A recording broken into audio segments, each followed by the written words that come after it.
Dropper posts. They're fairly common on the modern trail bike.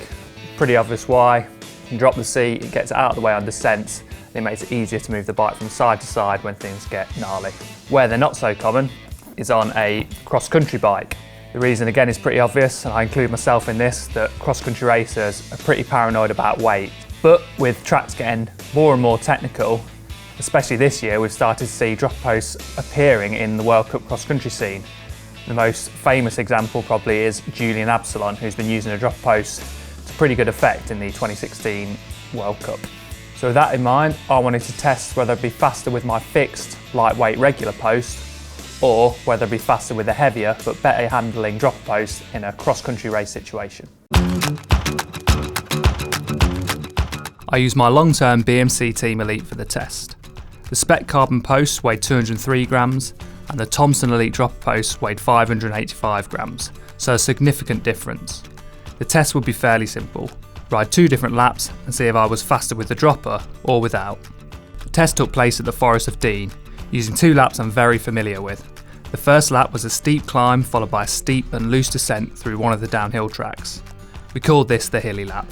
The second lap was slightly longer, with less elevation and lots of tight twisting turns. We've called this the tight twisting lap. In order to make the test as fair as possible, I did an easy sighting lap before the timed lap. I tried to ride the technical sections as fast as possible whilst keeping my power just under race pace on the pedalling sections. This was to ensure the effort was repeatable. I'd then wait until fully rested before completing the second lap with a different post. We swapped the order of which post came first for the different laps. The final piece of the equipment puzzle, and perhaps the most important, was a power meter from Stages. This would measure my power output in watts, or simply how hard I was trying during each lap. The key here was to keep my effort level as consistent as possible to eliminate the variable of just trying too hard. We've put the results into this simple table which shows the overall times for each lap and the normalised power, which is basically a measure of the total effort put into each lap measured in watts. I also split the climb and descent on the hilly lap into separate sections for a closer analysis. Whilst this test is in no way scientific, we've tried to eliminate as many variables as possible under the time and resources permitted. So looking at the first hilly lap, it's clear to see that the results were very close because I was about 2.5 seconds quicker with the fixed non-dropper post, and I did 360 normalised power for the fixed non-dropper post and 358 normalised power for the dropper post. What that means is, on the whole, the first lap is basically a draw because the results were so close and the power was so close that within the margin of error of the power meter you can't really say which one was quicker or which one I tried harder with. Looking into the lap in more detail, on the climb the results again were really close. I was less than half a second quicker with the drop post, but crucially I did have to try a little bit harder because I did 409 normalised power compared to 400 normalised power with the fixed post. This kind of tallies with expectations, and obviously if you add any kind of weight to your bike it's going to cost you a bit when you're climbing.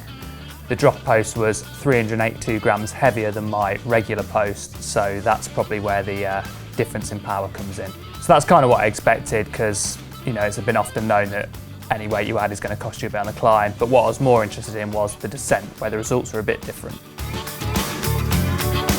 Onto the descent, as I expected, I was faster with the drop post, but it wasn't by much. I was only about 1.5 seconds faster with the drop post. That's not kind of how it felt on the day. When I was actually riding the descent, I felt really rapid with the drop post. I kind of felt like I had more control of the bike and I felt like I could throw it around a bit more.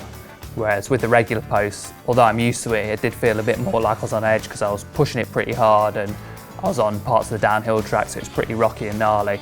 So although there wasn't much of a difference in there, I did feel a lot more in control with the drop post. And I think that's kind of something that could play out really well over a long race. On those last few laps when you're really tired, you might find that the extra control added by the drop post, even though there's not much time in it for someone that's used to a higher post, could really help you in the long run.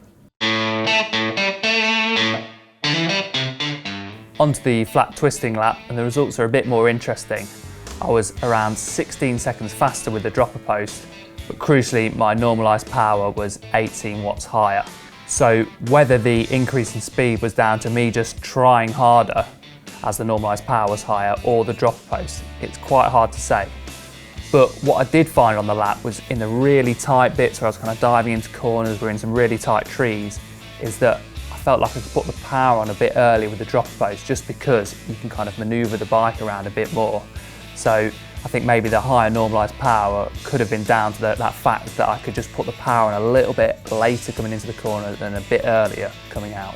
When you're riding off-road, it's really difficult to quantify the relationship between power, normalised power, and speed, just due to the stop-start nature of mountain biking and the fact that you never take the same line and things are always just a little bit different. So whether or not the drop post may be more efficient, I can't quite say.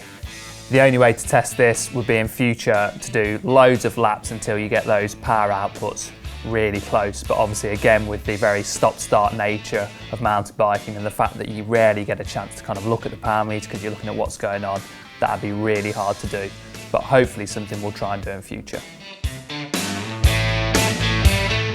In conclusion, as a racer, I guess I was kind of a bit disappointed with the test, really. I was hoping for some bigger gaps, so to show that the drop post would really help me, but the numbers seem to suggest that there wasn't really too much in it. But that doesn't mean that I think a drop post is a bad idea. I felt a lot more in control on the descents, and again on those tight, twisty stuff, I felt like I could throw the bike around a bit more. One thing to note is that I haven't ridden a drop post much on a cross-country bike. I've ridden one quite a bit on a trail bike, but I've spent years racing cross-country bikes and never ridden a drop post. So perhaps with more time spent on a drop post, I might find that gap on the descent starts to increase as I learn to push the bike even harder. With all that said, one thing I haven't really talked about yet is that I really enjoyed riding a cross-country bike, especially a hardtail with a drop post. It was really good fun. You can throw the bike around and get it a bit more sideways. So for next season, down to the fun factor and down to the fact that I think with a bit more practice I'm going to be able to get more performance out of it, I'll definitely be using a drop post for the race season.